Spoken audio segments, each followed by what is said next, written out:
मोर मुकुट तेरे शीश पे सोगे,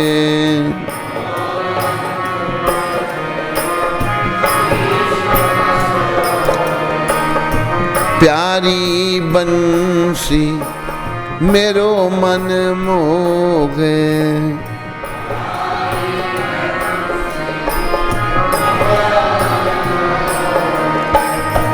देख छवि बलिहारी में जाऊं, देख छवि बलिहारी। हे गिरधर तेरी आरती गाऊं,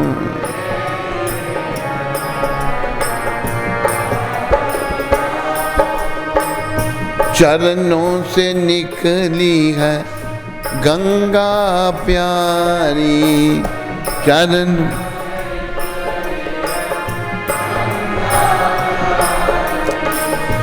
जिसने तारी दुनिया सारी,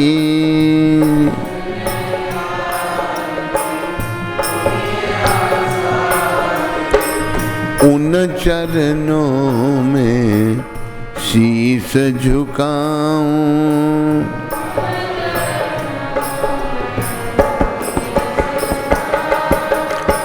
हे गिरधर तेरी आरती गाऊं,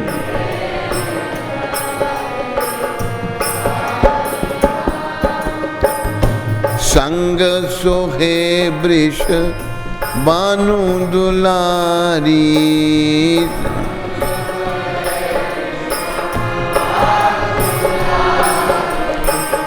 ललिता विशाखा सखियां प्यारी,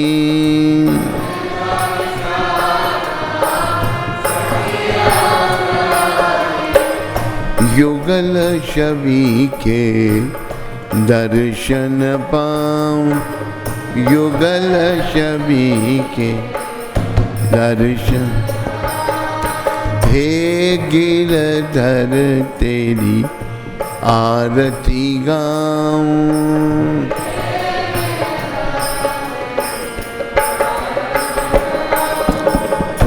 व्यासदास के नाथ आप हो,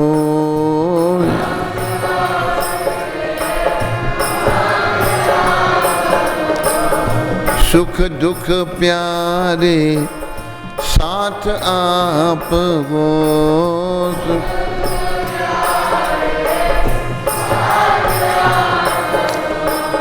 वास सदा वृंदावन पाऊं, वास सदा वृंदावन। हे गिरधर तेरी आरती गाऊं,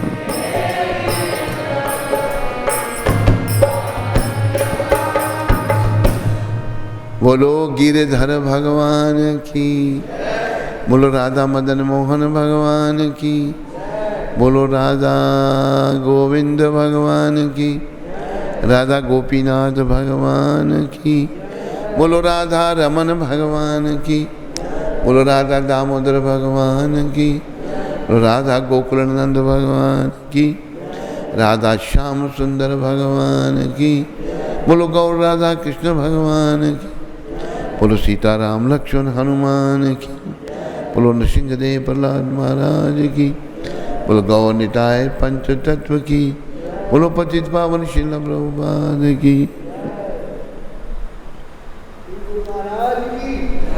धर्म प्रेमी हरि भक्तों, माताओं, आप सबका मंगल आरती में स्वागत और धन्यवाद। आज रविवार है 30 अगस्त।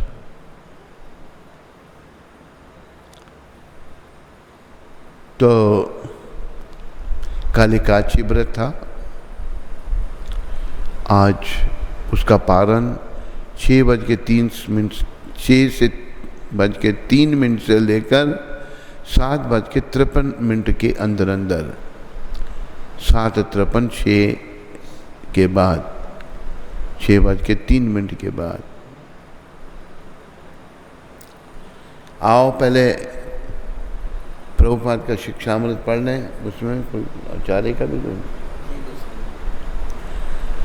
प्रभुपाद का शिक्षामृत, ये रूपन को पत्र लिखा था प्रभुपाद जी ने 30 अगस्त को। तुम्हारे जैसा गृहस्थ भी एक त्रिदंडी के समान है, क्योंकि तुमने अपना सर्वस्व निछावर कर दिया है। अतः जीवन, अपना परिवार, अपनी संतान, तो तुम भी निश्चित रूप से त्रिदंडी सन्यासी हो। इस भावना को गंभीरता और निष्ठा से जारी रखो, और तब गृहस्थ की वेशभूषा में रहते हुए भी तुम सन्यासी रहोगे। एक गृहस्थी जिसका नाम उरूपनुगा दास, उसको प्रभुपाद पत्र लिख रहे हैं। वो गृहस्थी है, लेकिन प्रभुपाद जी उसको त्रिदंडी सन्यासी कह रहे हैं। एक त्रिदंडी के समान क्यों कह रहे हैं? क्योंकि तूने सब कुछ समर्पण कर दिया, अपना परिवार, बच्चे, तो सब कुछ भगवान के लिए कर रहे हो। तो गृहस्थी जो हैं वो भी अगर अच्छी तरह से रहते हैं तो वो भी भगवत प्राप्ति करते हैं। जब गौर भगवान सन्यास लेके, इसको बंद कर दो, सन्यास लेके पुरी में आए थे, तो उस समय भगवान बड़े भाई नित्यानंद को कहते हैं कि हम जहाँ पुरी में रह के भजन कीर्तन कर रहे हैं, आनंद ले रहे हैं, लेकिन जीवों का क्या होगा? कहते क्या? कि आप जाओ, प्रचार करो, जीवों से हरि नाम की भिक्षा मांगो, लोगों से नाम जपाओ। तब नित्यानंद भगवान कहते हैं मैं आपको छोड़ के नहीं जा सकता। दोनों दो देह हैं, एक ही प्राण है। नित्यानंद चैतन्य के ही स्वरूप है, बलराम कृष्ण का ही स्वरूप है।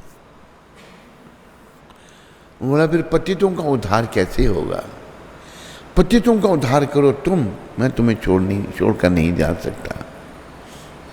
तो गौर हरि दयालु भगवान सर नीचा करके रोने लग पड़े। उनकी आंखों से अश्रुपात होने लगा। देखो परमपिता को जीवों की कितनी चिंता है।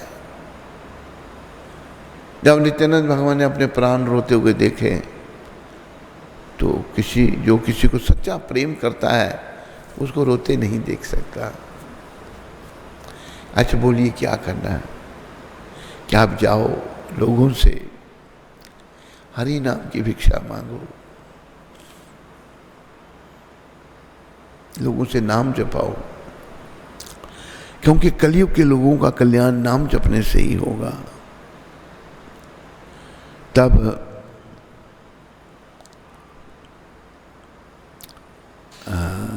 नित्यानंद कहते हैं अच्छा जैसे आप किया गया। कहते एक काम और करना आपने। कहते क्या?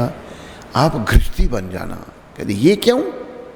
आप सन्यास लेके इतने कष्ट सन्यास के सहन करो, मुझे गृहस्थी बनने के लिए कह रहे हो? कहते हाँ।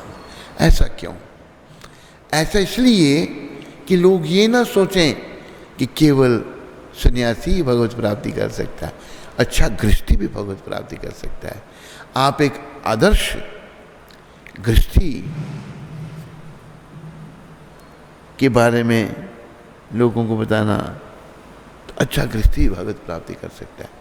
तो गृहस्थी जीवन के केंद्र में अगर भगवान को रखे, उनके लिए सब कुछ करे, तो सब अच्छा होगा। लेकिन हम गृह मेदी बन जाते हैं। गृह मेदी क्या है? जीवन का केंद्र, इंद्रियों का दर्पण। खाओ पियो और मजा करो, eat drink and B Mary, ये गृहस्थियों का जीवन है। ये गृह मेदियों का जीवन है। गृहस्थियों का जीवन क्या है? उनका जीवन केंद्र में कृष्ण हैं, सब कुछ कृष्ण के लिए कर रहे हैं, मंगल आरती करते हैं, नाम जपते हैं, प्रचार करते हैं, भगवान के लिए कार्य करते हैं, ग्रंथ पढ़ते हैं। तो अच्छे गृहस्थी भी भगवत प्राप्ति कर सकते हैं। हमारे भक्ति मनोहर ठाकुर गृहस्थी थे, 11 बच्चे थे उनके, बहुत महान थे। तो गृहस्थी होना कोई खराब नहीं है, गृह में दी होना खराब है। आज प्राय लोग 99.9% गृह में दी बन गए हैं, कोई गृहस्थी नहीं होगा, कोई छुपा पता नहीं होगा उनको। तो गृहस्थी बनना है तो वही प्रभुपादियाँ शिक्षा दे रहे हैं कि तुम त्रिदंडी हो, क्योंकि तुमने सब कुछ भगवान को सौंप दिया। गृहस्थ जीवन ऐसा है, देखो काम विकार जो है, काम से क्रोध उत्पन्न होता है। वैसे सारी बुराइयों की जड़ काम है,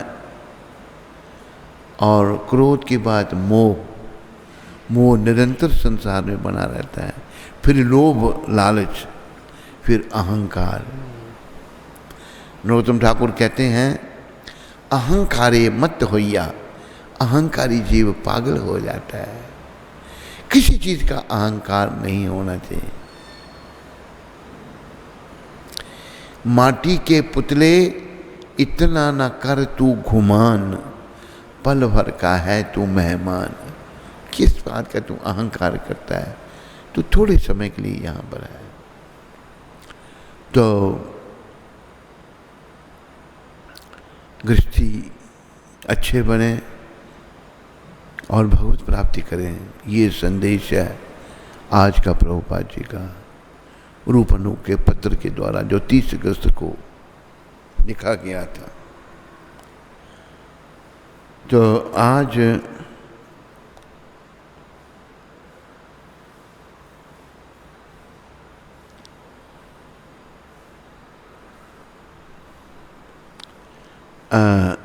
शिला बामन भगवान वामन देव का प्राकट्य, और आज के दिन हमारे बहुत बड़े आचार्य शिला जीव गोस्वामी का भी प्राकट्य है। शिला जीव गोस्वामी भी आज के दिन प्रकट हुए थे, और वामन भगवान भी आज के दिन प्रकट हुए थे। तो वामन अवतार, वामन भगवान की कृपा से थोड़ा सा देखो भगवान कैसे हैं, भक्तों के लिए वो कुछ भी करने के लिए तैयार हो जाते हैं। जब देवताओं का राज्य असुरों ने हथिया लिया, देवताओं को स्वर्गलोक से निकाल दिया, वो निकालने वाले थे बलि महाराज। बलि महाराज विरोचन के अपना पुत्र थे। विरोचन प्रहलाद जी के पुत्र थे, प्रहलाद जी के पौत्र थे बलि महाराज। तो प्रहलाद महाराज तो बहुत बड़े भक्त हुए, तो परिवार में वो भक्ति आ रही थी। ये साधु ब्राह्मणों के बड़े ही सेवक थे, बड़े भक्त थे। थोड़े कुछ असुरों के भी गुण बताए हैं, असुरों के भी कुछ गुण थे। तो जब इन्होंने अपनी शक्ति से देवताओं का राज्य भी ले लिया, अभी देवता लोग राज्य से हीन होकर जगह जगह भटक रहे हैं। अदिति जो है उन्होंने देवताओं को जन्म दिया, दिति ने दैत्यों को। ये दोनों कश्यप मुनि की पत्नियां थी।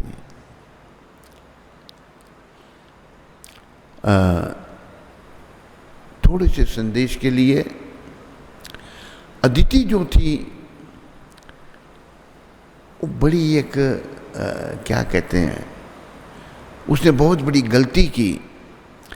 ऐसे समय में वो पति का संग चाहती थी, जो समय संध्या का था, भजन का था, भक्ति का था। तो इसने राक्षसों को जन्म दिया। एक ही पति की पत्नियां हैं, एक देवताओं को जन्म दे दिया, एक राक्षसों को। तो हमें ध्यान रखना है, ये काम विकार जीव को बर्बाद कर देता है, सारे दोष उसमें उत्पन्न कर देता है। तो हमें ब्रह्मचर्य व्रत का पालन करना चाहिए, काम विकार से मुक्त होना चाहिए। अगर हमें शाम चाहिए तो काम का त्याग करना पड़ेगा, अगर काम चाहिए तो शाम राम नहीं मिलेंगे। यही भगवान ने सन्यास लेके सिखाया। महाप्रभु ने सन्यास ले लिया 24 साल की अवस्था में। तो भगवान ने कहा कि अच्छे गृहस्थ भी, तो नित्यानंद को, अपने बड़े भाई को गृहस्थी बनने के लिए कहा। खुद भगवान ने सन्यास ले लिया था, खुद भी गृहस्थी थे भगवान। 2 विवाह किए थे, लक्ष्मी प्रिया और विष्णु प्रिया से। जब परमपिता ने सन्यास लिया तो विष्णु प्रिया माता 16 साल की थी और खुद भगवान 24 साल पहले पृथ्वी पर प्रकट हुए थे और उनकी माता 70 साल की थी। तो भगवान, ये मैंने प्रसंग थोड़ा सा इसलिए सुनाया, भगवान अच्छा गृहस्थी बनने के लिए भी कह रहे हैं, क्योंकि साधु संत भी गृहस्थों से ही आते हैं। हमारे ऋषि मुनि सारे गृहस्थी होते थे और कितने महान होते थे, कितना संयम होता था। गौतम ऋषि थे, अहल्या को ब्रह्मा जी ने, जो बहुत सुंदर स्त्री थी अहल्या, गौतम ऋषि के पास छोड़ दिया। गौतम ऋषि के आश्रम में अहल्या माता रहीं, पर गौतम ऋषि ने उनकी तरफ देखा भी नहीं। फिर ब्रह्मा जी ने, भाई इसने इतने अच्छे ढंग से उसको रखा, तो अहल्या का विवाह गौतम ऋषि से ही कर दिया। वो इतनी सुंदर थी, उसने आकर्षित कर दिया इंद्र को भी। इंद्र ने गौतम ऋषि का शरीर बनाकर उसका संग किया। गौतम ऋषि आ गए और उन्होंने श्राप दे दिया इंद्र को,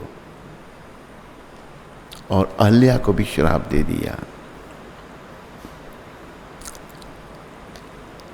और अहल्या पत्थर बन गई और गौतम ऋषि के शरीर में स्त्री के गुप्त अंग सारे शरीर में बन गए कि तू इससे इतना आकर्षित है। फिर बड़ा अनुनय विनय करके वो आंखें बन गई फिर वो जो सारे शरीर में। तो काम विकार जीव को पतन की ओर ले जाता है। और ये है क्या? ये कृष्ण प्रेम का विकृत रूप है। जब हम कृष्ण से अलग हुए, कृष्ण के पास थे तो कृष्ण से प्रेम था।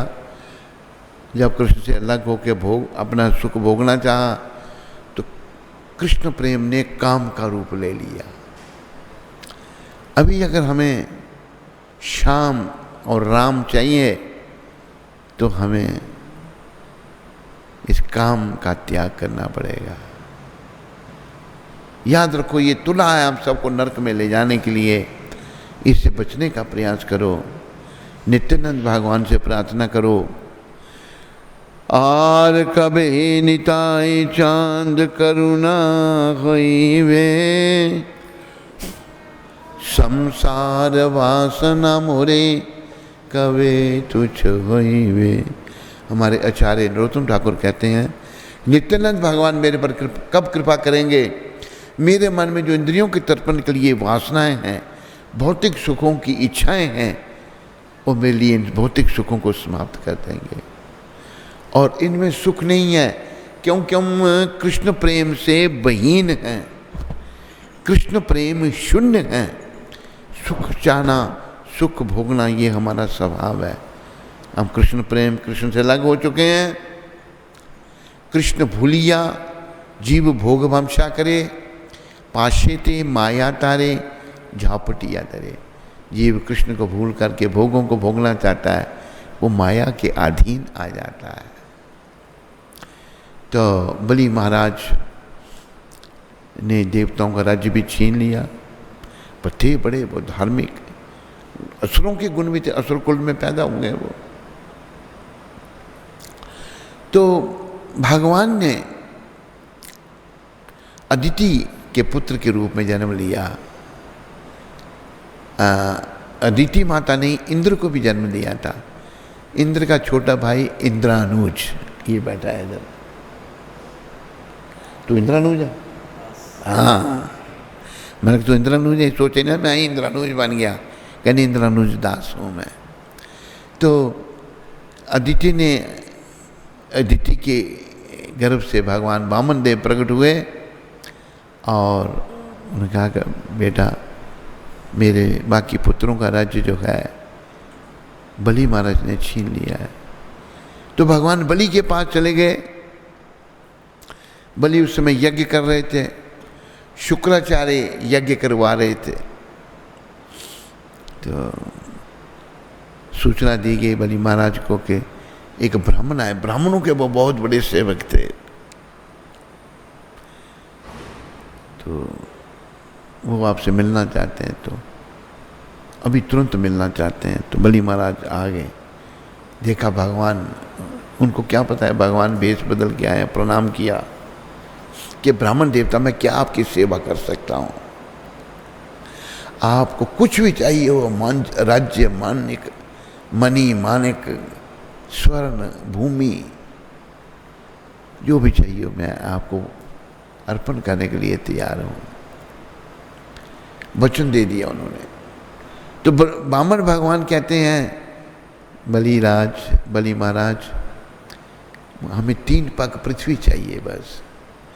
थोड़ा सा वर्णन आ रहा है, उनको भी अहंकार हो गया था बलि महाराज को। 3 पग पृथ्वी।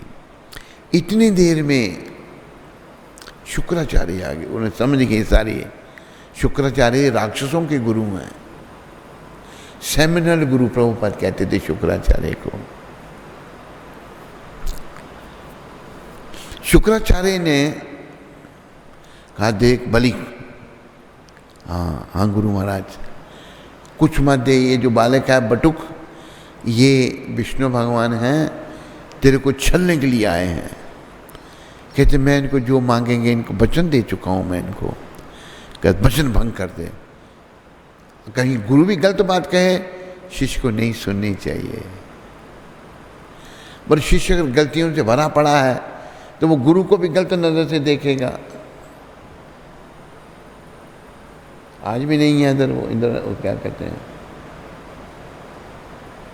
चला गया, देखो क्या कर रहा है वो। उसको बोलो तो सत्संग में नहीं बैठ सकता जरा।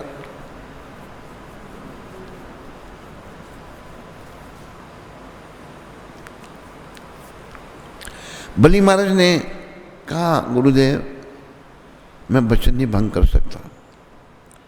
कहते मैं तुम्हें श्राप देता हूं। कहते दे दो। शुक्राचार्य ने श्राप भी दे दिया, लेकिन उन्होंने बोला मैं वचन पूरा करूंगा। तो भगवान को 3 पग पृथ्वी दी। कहते वो जो जिसमें से पानी निकालना था, पानी के द्वारा संकल्प पढ़ना था, तो उस जग के बीच में शुक्राचार्य छोटा सा रूप बना के घुस गए, पानी ना निकले। तो जग के मुंह में जो मुंह होता है उसमें तीला डाला, तो शुक्राचार्य की आंख में लगा, शुक्राचार्य काने हो गए। शुक्राचार्य आज भी काने हैं बेचारे, एक आंख ऐसे, पता ना दाई आंख गई है जब आई। लेकिन फिर भी बलि महाराज ने चिंता ना करके भगवान को दे दिया। भगवान ने 2 लोक में 2 पगों में ही सब कुछ नाप लिया।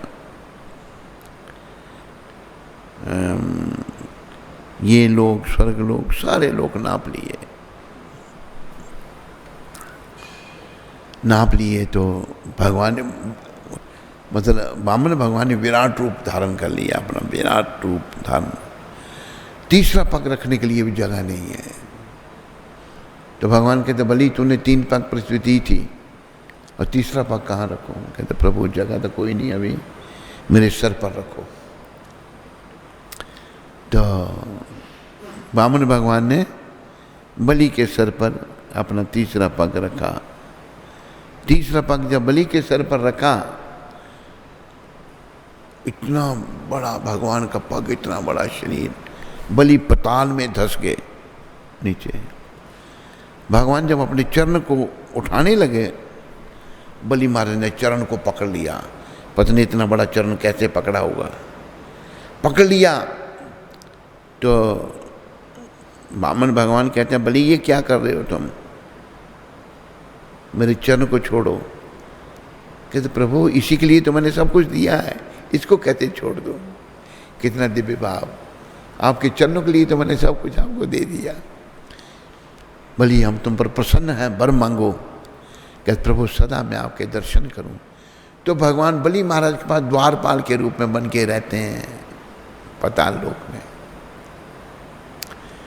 तो ऐसे बलि महाराज और वामन भगवान, बलि महाराज 12 महाजन हैं, उनमें से एक बलि महाराज भी हैं। असुर होते हुए 12 महाजनों में जिन्होंने भक्ति का प्रचार किया।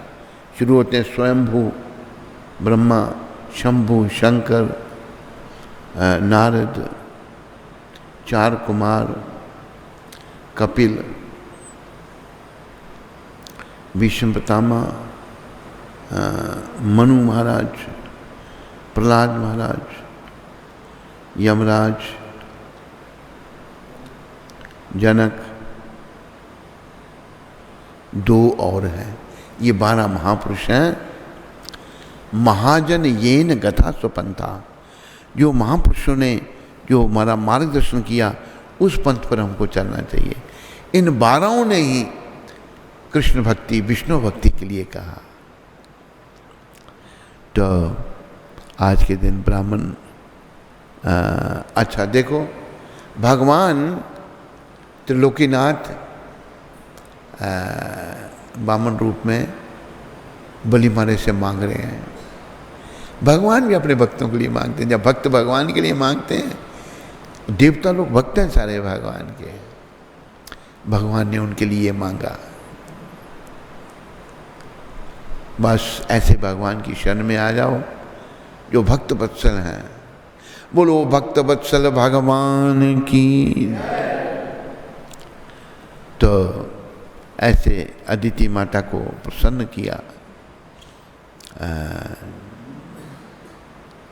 वामन भगवान ने अपनी मां को। तो संक्षेप में आज वामन भगवान का प्राकट्य दिवस है। आज के दिन वामन भगवान प्रकट हुए।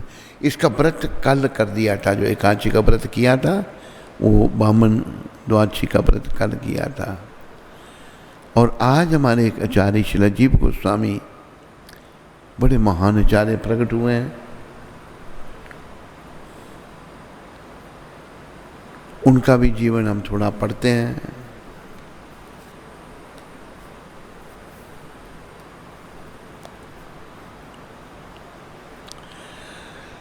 श्रील रूप गोस्वामी एवं श्रील सनातन गोस्वामी के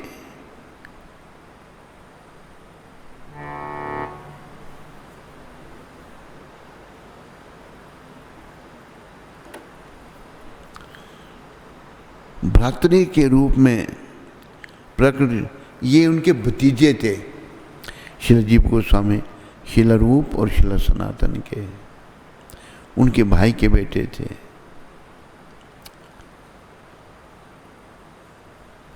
हरि बोल, ऐनक दे दो।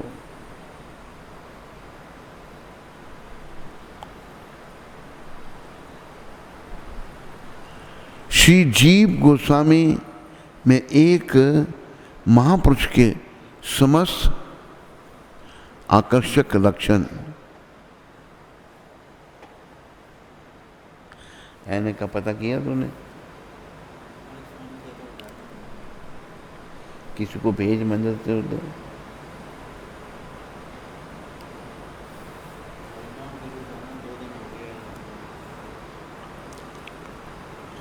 महापुरुष के समस्त आकर्षक लक्षण प्रदर्शित होते थे।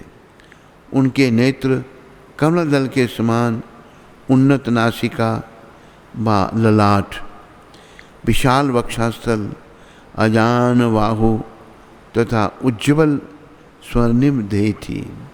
बड़ा सुंदर शरीर था श्रील जीव गोस्वामी प्रभुपाद का। अपनी बाल्यावस्था में उन्होंने कृष्ण बलराम का एक अर्च विग्रह बनाया। अपनी शुद्ध भक्ति अभिव्यक्त करते हुए वे उनकी पूजा करते समय प्रायः अश्रु विसर्जन करने लगते। तो बाल अवस्था में ही उन्होंने कृष्ण बलराम का विग्रह बनाकर उनकी जब पूजा करते तो आंखों से आंसू बहने लगते। ये भाव का प्रतीक है, उनकी आंखों से आंसू बहते। कृष्ण बलराम को वस्त्र, चंदन, पुष्प, आभूषण एवं स्वादिष्ट मिष्टान अर्पण करने के उपरांत वे कुछ स्वयं ग्रहण करते। पहले उनकी पूजा करके फिर कुछ ग्रहण करते। बचपन से ही इनका ऐसा भाव था। तथा शेष महाप्रसाद अपने बाल सखाओं को वितरित कर देते। प्रारंभ से ही जीव अन्य जीवों के प्रति अपनी दया दर्शाने लगे। नाम तो उनका जीव, हम भी जीव हैं, हम जीव आत्मा हैं। सारे जीवों पर उनकी बड़ी दया वो दर्शाने लगे बाल समय में ही। जीव कृष्ण बलराम के प्रति इतने आसक्त थे कि वे शयन काल में भी अपने अर्च विग्रह को आलिंगन बद कर ही निद्रित होते थे। भगवान को गले लगाकर ही उनको नींद आती थी। उनके माता पिता सोचते थे कि यह मात्र एक क्रीड़ा थी, किंतु ग्रामवासी कृष्ण बलराम के प्रति जीव के प्रेम का अवलोकन कर प्रफुल्लित होते थे।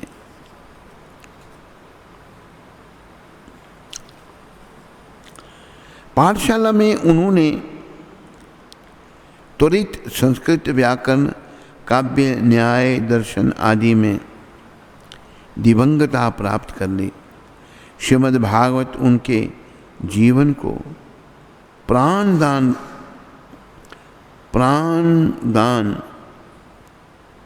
प्राणवान बनाता था। श्री कृष्ण उन्हें आनंद से परिपूर्ण कर देती। श्री कृष्ण कथा उन्हें आनंद से परिपूरित कर देती थी। कोई भी उनसे श्री कृष्ण के अतिरिक्त अन्य किसी विषय में वार्तालाप करने का साहस नहीं करता था। उन्होंने श्री नित्यानंद प्रभु के संग नवद्वीप धाम का भ्रमण किया।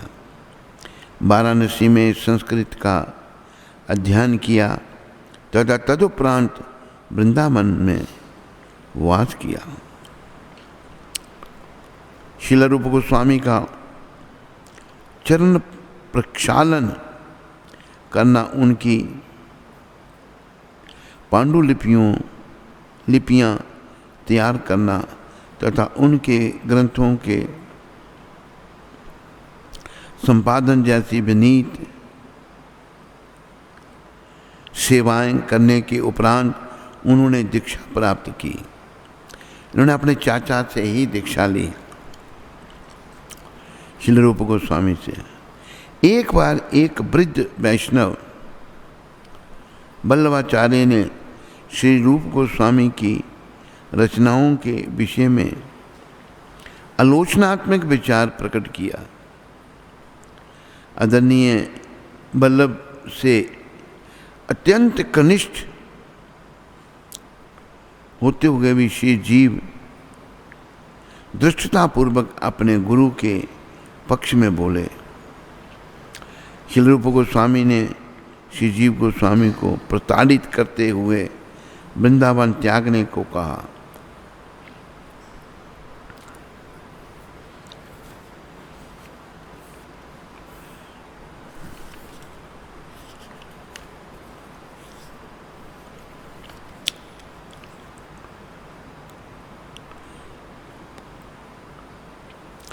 ये घटना इस प्रकार है बल्लभाचार्य की। श्रीला रूप गोस्वामी भक्ति रसामृत सिंधु लिख रहे थे। उन्होंने एक शब्द लिखे, वैष्णव के लिए मुक्ति की चाह जो है ये पिशाची है।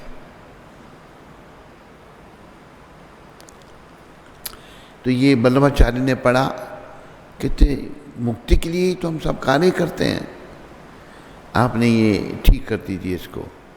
रूप गोस्वामी को बल्लभाचार्य कह रहे हैं। तो शीला जीव शिष्य हैं रूप के, वो ही वहीं खड़े थे। उन्होंने उनको कुछ नहीं कहा उस समय।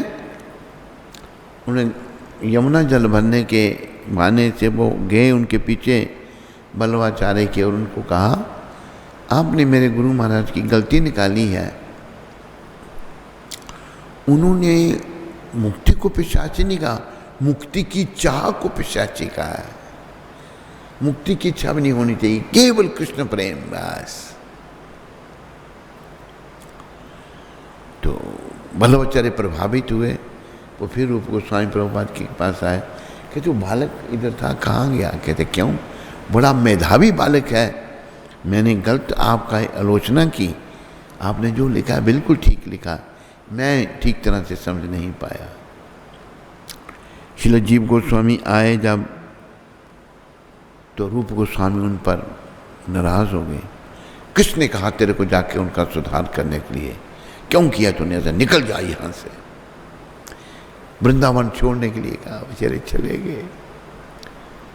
और अन्न जल त्याग दिया, सूखे कांटा हो गई श्रील जीव गोस्वामी।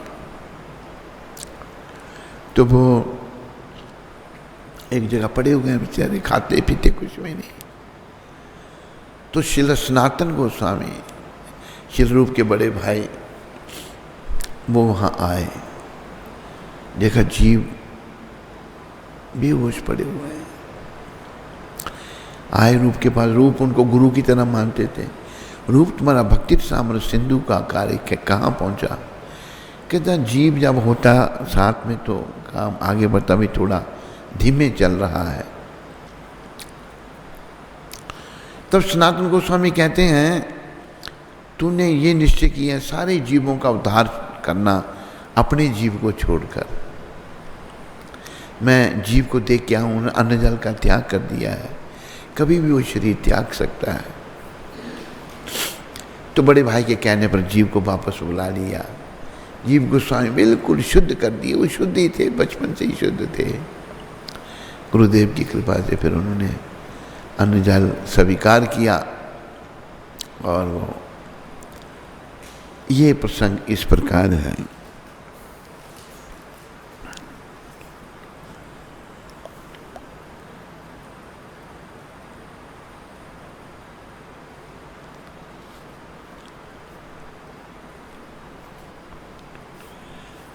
श्रील प्रभुपाद ने एक बार इस गुरु शिष्य लीला पर अपना मंतव्य प्रकट करते हुए कहा, श्री रूप गोस्वामी ने हम जैसे आज के भक्तगण को शिक्षा देने हेतु जीव गोस्वामी को बाहर निकालता था। यह श्री जीव गोस्वामी जैसे श्री कृष्ण के पूर्णता मुक्त नित्य पार्षद को पाठ पढ़ाने अथवा दंडित करने हेतु नहीं किया था।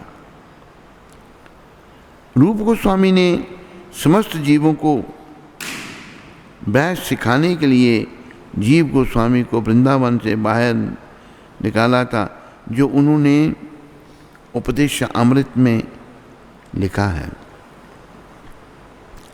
वाचो बेगम मन सक्रोध बेगम जीव बेगम उदर उपस्थ बेगम। हर समय एक भक्त को अपनी जीवा तथा अपनी वाणी के वेग को सहन करना चाहिए तथा सदैव विनीत रहना चाहिए। तृणादपि शून्यचेन वेग है। उपदेशामृत में रूप गोस्वामी लिख रहे हैं, वाचो बेगम मन सक्रोध बेगम, जीवा का बेगम, बोलना चाहता पा। कई लोग चुप ही नहीं करेंगे, बोलते जाएंगे। क्या कहता है वो? नहीं है, चला गया कहीं।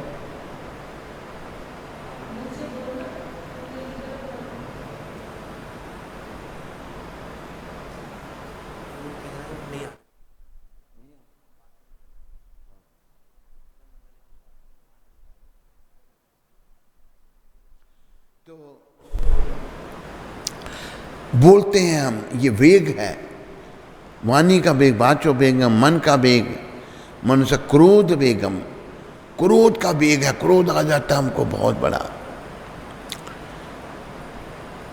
जीवा का वेग है, बोलने का, खाने का, इन वेगों को समाप्त करना है। तो इसलिए शिक्षा देने के लिए जीव गोस्वामी को श्रील रूप गोस्वामी ने अपने कमरे से निकाल दिया।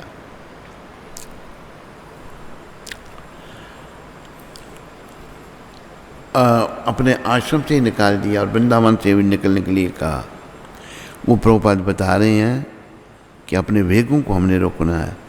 श्रील रूप गोस्वामी एवं श्रील सनातन गोस्वामी के तिरोधान के उपरांत श्री जीव गोस्वामी नवद्वीप, वृंदावन तथा जगन्नाथपुरी के समस्त वैष्णवों का पथ प्रदर्शन करने हेतु गौड़िया संप्रदाय आचार्य बन गए।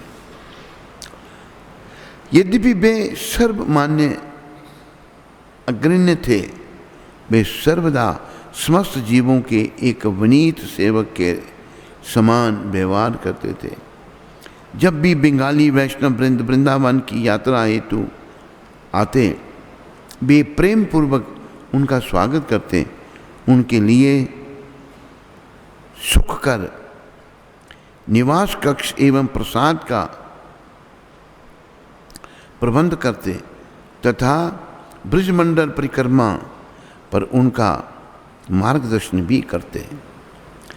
एक प्रकांड सांस्कृतिक विद्वान श्री जीव गोस्वामी अपने मन में संस्कृत श्लोक रचते तथा बिना कोई परिवर्तन किए उसे लिख देते। लिखने का अभिप्राय है कि वे एक धातु की शिला द्वारा ताल पत्रों पर उन्हें स्थायी रूप से उत्कीर्ण कर देते। अंकन की इस विधि में मिटाने, संपादन करने, पुनः लिखने अथवा मात्राओं को सुधारने जैसी कोई संभावना नहीं रह जाती थी। तथापि प्रत्येक श्लोक, छंद, लय, काव्य एवं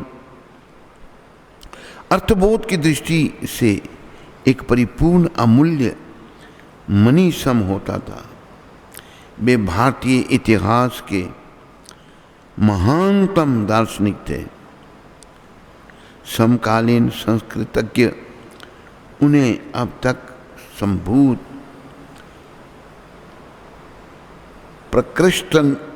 प्रकृष्टतम पंडित कहते हैं। श्रील जीव गोस्वामी में सर्वाधिक न्यून वयस्क वरंश सबसे रचनात्मक लेखक थे। उन्होंने विस्मय युक्त 50 लाख संस्कृत पदों, लगभग 25 ग्रंथ की रचना की।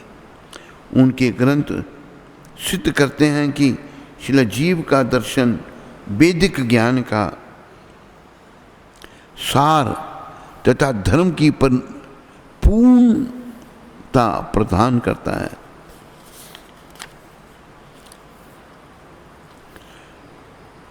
गोपाल चंपू, षट संदर्भ एवं हरिनाम व्याकरण उनकी 3 सुविदित कृतियां हैं। संदर्भ श्रीमद् भागवत के आध्यात्मिक सत्य को दृढ़तापूर्वक स्थापित करते हैं। वह यह पुष्टि भी करते हैं कि श्री कृष्ण स्वयं भगवान हैं, सर्व कारण कारणम तथा सर्व अवतारी हैं। इन ग्रंथों का निष्ठापूर्वक अध्ययन कर कोई भी श्री कृष्ण का भक्त बन जाएगा। एक गौड़िया वैष्णव संस्कृत विद्वान जीव गोस्वामी के नाम की यह व्याख्या देते हैं। वास्तव में श्री जीव गोस्वामी का नाम जीव अत्यंत रोचक है। जब भागवत के इस श्लोक की दृष्टि से उस पर विचार किया जाए, हस्तानी सस्तानाम अपादानी चतुष्यदम जीवो जीवस्य जीवनम, जो बिना हाथ वाले हैं वे हाथ वालों के शिकार हैं, जो पाँव से विहीन हैं वे चौपायों के शिकार हैं, निर्बल सबल के भोज्य हैं। और यह सामान्य नियत है कि एक जीव दूसरे का भोजन बना है। जीव का एक अन्य अर्थ है वह जो दूसरों को जीवन प्रदान करता है। अतएव जीव गोस्वामी ने अपने 25 ग्रंथों में जो दिव्य ज्ञान दिया है वह सब भक्तगण को जीवन प्रदान करता है। जीव का एक अन्य नाम है जीवक, वह जिसके कारण जीव भावतरिक पूर्ण ध्वनियों निकाल सकते हैं। श्री जीव गोस्वामी ने अपने भागवत टीकाओं एवं षट संदर्भों के द्वारा श्रीमद् भागवत के गुणार्थ उपलब्ध कराकर ऐसा किया है। जो जीव की प्रवृत्ति भगवान के संग उसके संबंध लक्ष्य प्राप्ति के साधन तथा जीवन की परम गति का विस्तार करता है, वह जीवक अथवा जीव कहलाता है। श्री जीव गोस्वामी की जय। श्रील जीव गोस्वामी प्रभुपाद की जय। अवरोक्त उदाहरण श्री जीव गोस्वामी की रसवंत रचना गोपाल चंपू से लिया गया है, जिसमें राधा दामोदर की विनोदपूर्ण वृंदावन लीला का वर्णन है। गिरि गोवर्धन का एक विराट स्वरूप प्रकट हुआ, तब श्री कृष्ण सहित समस्त ब्रजवासियों ने उस महाकाय रूप को नमन किया। जब श्री कृष्ण उनके समक्ष करबद्ध मुद्रा में खड़े थे, उस महाकार देव ने हुंकार भरते हुए कहा, मैं तुम्हारे द्वारा समर्पित समग्र अन्नकूट ग्रहण करूंगा।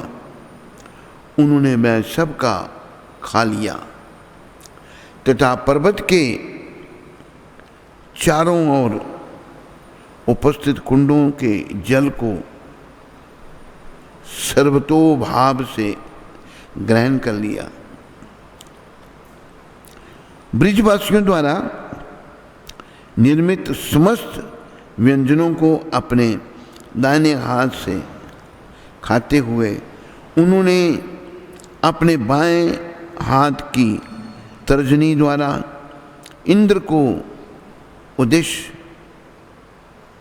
कर उसका परिहास किया। जब गोवर्धन ने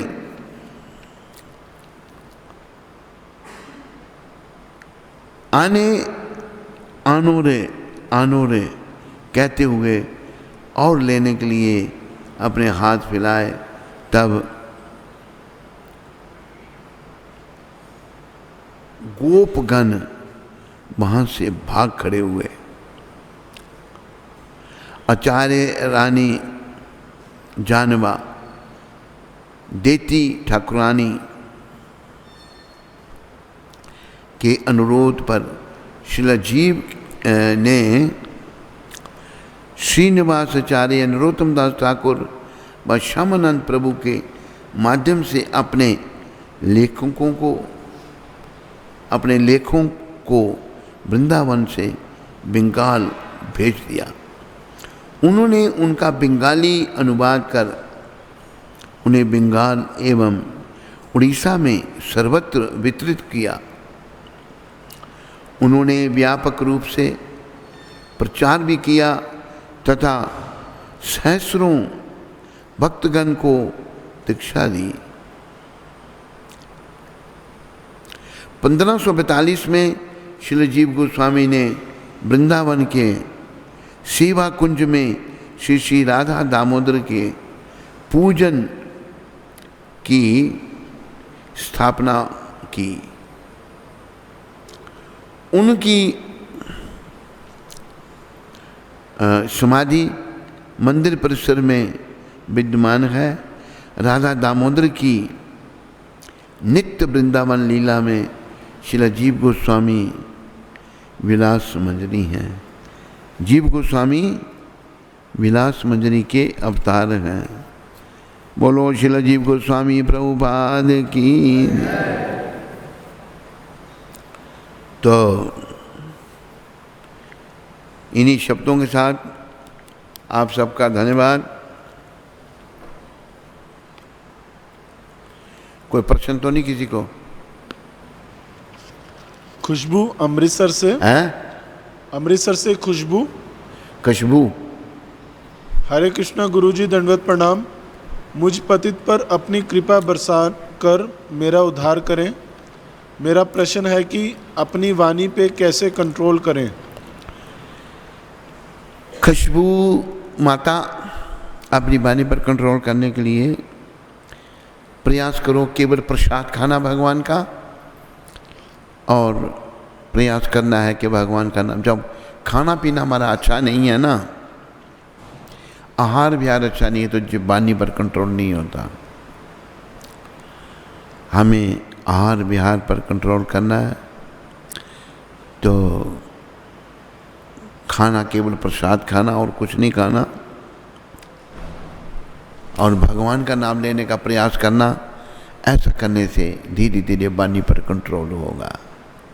हरे कृष्ण।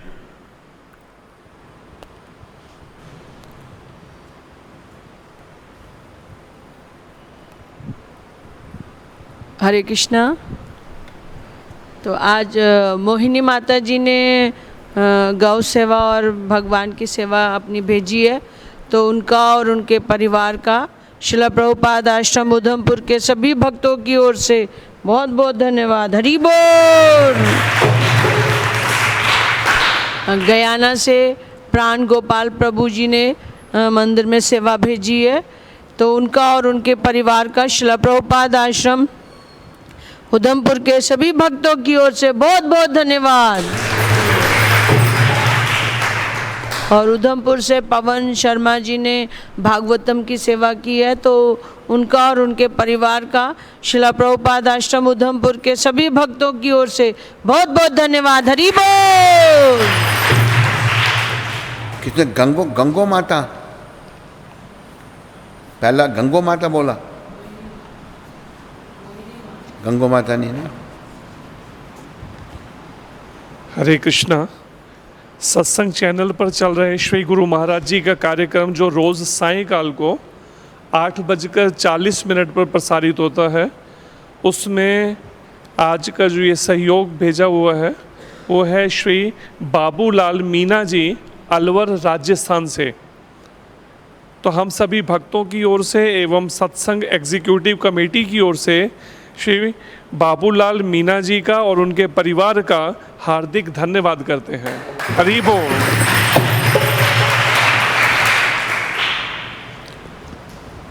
स्कंद पुराण में तुलसी देवी की प्रशंसा इस प्रकार की गई है। मैं तुलसी देवी को नमस्कार करना चाहता हूँ, क्योंकि ये पाप कर्मों के समूह को